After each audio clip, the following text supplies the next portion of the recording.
生於亂世，究竟有咩責任㗎？係咯，究竟有咩責任呢？不如交翻俾我哋以下落嚟嘅嘉賓，獨立嘅唱作歌手何韻詩小姐為我哋分享一下。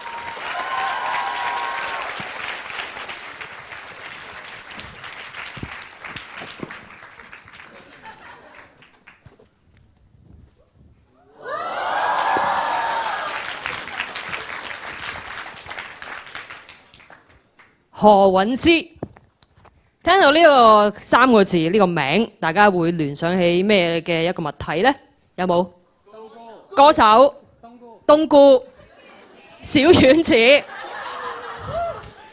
其實我想話俾大家聽，我嘅真正身份係一隻白老鼠，同好多嘅白老鼠一樣呢，其實我都有死穴嘅。我嗰個死穴呢，就係籠入邊嗰個轆，即係呢。一般老鼠見到個轆咧，咪會衝上去喪跑嘅。我都有呢個轆嘅。我個轆個名叫做唔得轆，即係簡單啲講咧，就係每當有人嚟到我面前同我講唔得，我就會即刻好似嗰啲老鼠咁，俾人撳咗個掣，衝上去嗰個輪度喪跑嘅。偏偏咧，我又進入咗一個最多呢啲轆嘅地方，就係香港娛樂圈。喺我嘅事業上面出現嘅第一個呢個唔得轆呢，係1998年。當時我啱啱入行，唯一嘅業績呢，就係正如頭先各位朋友所講，好晦氣地唱咗一首卡通片嘅主題曲，叫做《小丸子的心事》。果然係街知巷聞啊！咁咧就係因為咧，我唱得咁晦氣嘅原因咧，咁跟住我有一位嘅師兄，佢叫做蔡一智，佢就話：喂，咁樣真係唔係辦法，我真係要帶你出去即係 social 下，如果唔係咧，你就永遠咁霉咧，你都搞唔掂嘅。咁我結果咧就跟咗佢去一個夜店，就入到去啦，見到一位導演，咁我就唉好啦，坐低同佢開始去好勉強地去寒暄。咁好唔成功嘅，因為寒暄咗一陣呢，佢已經同我講，佢話：喂，你個樣咁鬼串，即係我睇你都係做唔長噶啦喺呢個圈度。我勸你不如都係改下你嘅性格啦。你喺呢個圈度咁樣呢，係唔得噶。第一個唔得，第二個唔得喺若干年後，我已經即係嗰陣時咧開始出到我嘅2、3隻碟啦。正當我即係開始沾沾自喜，覺得應該都一帆風順之際，我嘅唱片公司出現一個動盪，所有嘅原本嘅員工換晒，高層一個新嘅入嚟。咁我懷疑咧，佢都係睇我唔順眼㗎啦，因為咧佢第一日返工就叫咗入佢嘅房度，一坐低劈頭第一句佢就話啦：嗱，唱片公司都俾你玩咗咁耐啦，你應該都玩夠㗎啦。以後我叫你唱乜你就唱乜，我叫你做乜你就做乜，包你紅嘅。佢話做一個歌手喺呢個娛樂圈，喺呢個樂壇咁另類係唔得㗎。第二個唔得，其實點解我哋嘅地方咁多唔得嘅呢？好似咧係我哋一出世嘅時候就已經附送咗一個唔得嘅清單。咁呢個清單有啲咩呢？就係唔得偏離個制度啦，唔得對抗嘅制度啦，唔得同人哋唔同。偏偏又有好多人，佢哋都好欣然地接受各種嘅呢啲唔得。因為我估係因為大家會驚，即係我哋會驚，如果我要對抗呢啲唔得嘅話，我可能會失去一啲嘢，我可能會變成其他人眼中嘅一個怪胎。作為一個經常地喺人哋眼中自我毀滅同埋自毀前程嘅一個反叛嘅白老鼠呢，其實我都經常會問點解我會搞成咁嘅呢？即係我究竟發生咗啲咩嘅，出咗啲咩錯呢？結果俾我揾到2個源頭。源頭一，呢位男子佢聲稱自己係一位老師，但係我嚴重地思疑其實佢係一位大佬嚟嘅。因為呢，佢返學佢喺校園咧非常咁囂張，揸呢一架金色尖嘴嘅烈火戰車返學，仲要不停咁樣收靚，重點係唔曳嘅都唔收嘅。佢收過一個最曳嘅學生，爭啲俾人踢出校，就係佢保住佢嗰個人個名叫杜汶澤。源頭二呢位，大家見下，睇下佢呢個濃妝皮褲嘅烈女碌，佢並不是一個 indie band 嘅 rocker， 其實佢亦都係一位老師嚟嘅。但係唔知點解佢就選擇咗咧用一個即係反傳統嘅裝束，每一日咧返學着到登台咁嘅款。你睇下，佢嘅學生係帶一點無奈嘅，你見到呢兩位喺額頭上面作住咗反叛兩個字嘅老師，一位姓何，另外一位而家都係姓何，今日坐咗喺呢度，今日比較低調。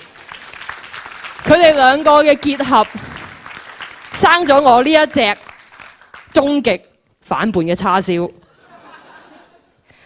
我終於明白咗啦，原來係 DNA 出錯。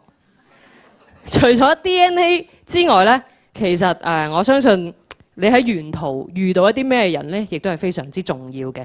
咁我沿途呢識到無數咁多嘅壞朋友，呢啲壞朋友呢，不單止鼓勵我去挑戰各種嘅嗰啲滾輪啦，佢仲陪我一齊去試。其中一個呢，我唔會透露佢嘅全名，我稱佢為黃 X 明。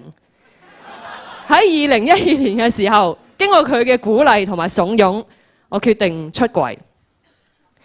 再隔咗2年，我哋兩個嘅實驗再升呢，我哋唔知點解一齊參與咗一個香港史上最大型嘅一個學生運動。呢兩個終極嘅唔得嘅滾輪，我去挑戰咗之後，果然係帶嚟一啲唔同嘅後果嘅。我被封殺啦，跟住我失去咗一個市場，失去咗一啲工作嘅機會。但係慢慢我又發現，原來呢一啲嘅決定係令到我可以更坦然地面對自己，更坦然地去面對呢個世界。因為冇咗一個市場，令到我會去諗第啲方法去揾第二啲嘅市場。結果我發現原來冇咗其中一個市場係真係唔會餓死嘅。我不斷咁樣用我自己嘅事業，用我自己作為一個賭注，其實就係我唔甘心，我唔甘心去接受各種嘅呢啲唔得。當然喺個路程上面，我係會有失敗過，我會有沮喪過，甚至我有試過想放棄。但係我就係想證實俾自己睇，其實路係唔可能得一條嘅。喺人哋眼中不斷咁樣自毀前程，其實對我嚟講，我係喺度打破緊我舊有嘅一啲路，打破緊一啲舊有嘅框框，嘗試去揾出一條更加適合自己嘅一條路。咁當然有好多人會問：喂，你唔驚嘅咩？即係點解你唔怕失去一切嘅咩？我諗其實係就如呢一句説話所講 ，It's just a ride。呢一句説話嚟自一位美國嘅作家，佢叫做 Bill Hicks。作為一隻不斷不由自主地跑上呢啲滾輪嘅白老鼠，我一路跑一路跑，跑下跑下，我發現其實原來呢啲嘅滾輪，佢慢慢已經變成咗一個過山車入邊嘅嗰啲圈圈。我坐喺呢個過山車上面，望翻落去地面上面好安全、好平穩嘅其他人，我會發現原來喺呢個過山車上面有高有低，有起有跌，係更加好玩嘅。我發現我比其他嘅人睇到嘅風景更加多，我感受到嘅亦都更加強烈，同埋我嘅膽量亦都練得更加強大。如果我哋每一個人都可以將人生當作一個實驗，將我哋自己變成自己嘅一隻白老鼠，我相信你唔會再介意你做嘅嘢係啱定係錯，係好定係壞，你淨係會去諗究竟呢個實驗會成為令到你成為一個進化成為一個點樣嘅人。Thank you。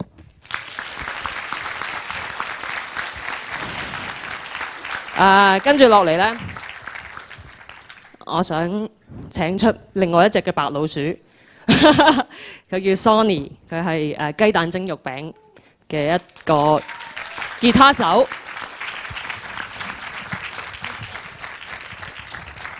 我哋係同類嚟嘅，你睇個頭就知㗎啦。等陣先嚇。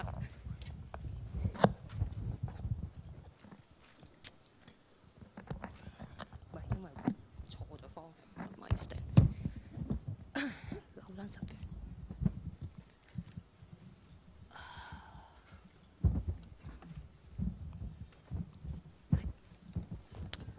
呢一隻歌咧，我希望送俾。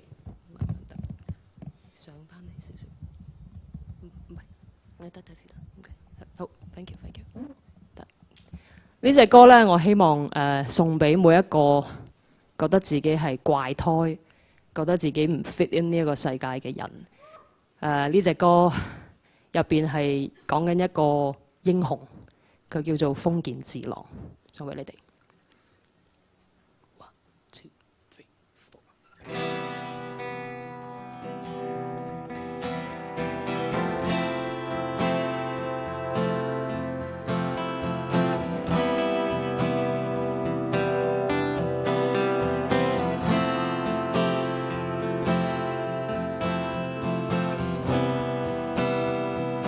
沒名字的臉，夕照的剪影，因山水抗戰，像奇異生物，任世間指點，怪一點點，寧願孤身在戰。被困這溫室甲蟲也感染，用渺小的觸覺力抗這偏見，沙粒也戰鬥，一粒一粒一粒拯救，伸張非一般的正義，得一對手。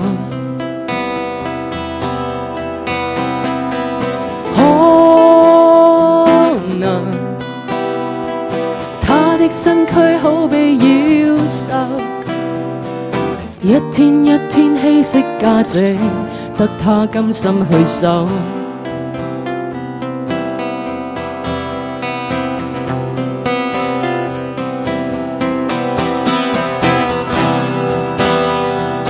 默然到蒼田，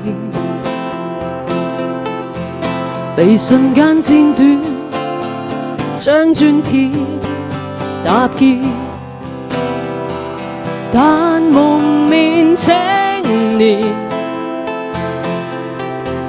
入世雖短淺，都細手流失的海岸線，像最小的甲蟲也苦戰，用最蠢的方法，但勇敢。冰川也戰鬥，一些一些一些拯救，得出多悲哀的結局，他都不敢脫鈎。就算昆蟲，他都珍惜他的罕有。一天一天稀釋價值，得他甘心去受。人間風景，沒法一些一些出手拯救，他終於的一些價值，得他甘心去受。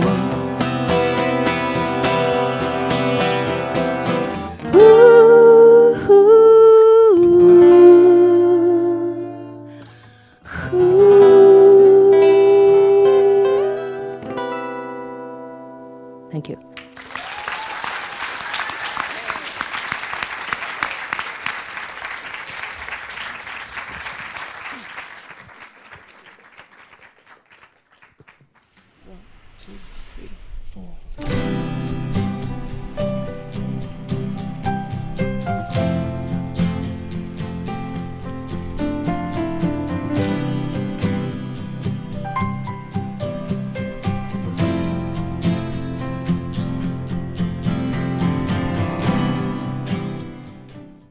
咪住，戴翻眼鏡先。戴翻眼鏡先。係啊，好危險啊！陣間咧，我就數1、2、3，不如大家一齊數啊！數1、2、3，一齊掟上嚟啊！1、2、3，多謝晒，多謝大家。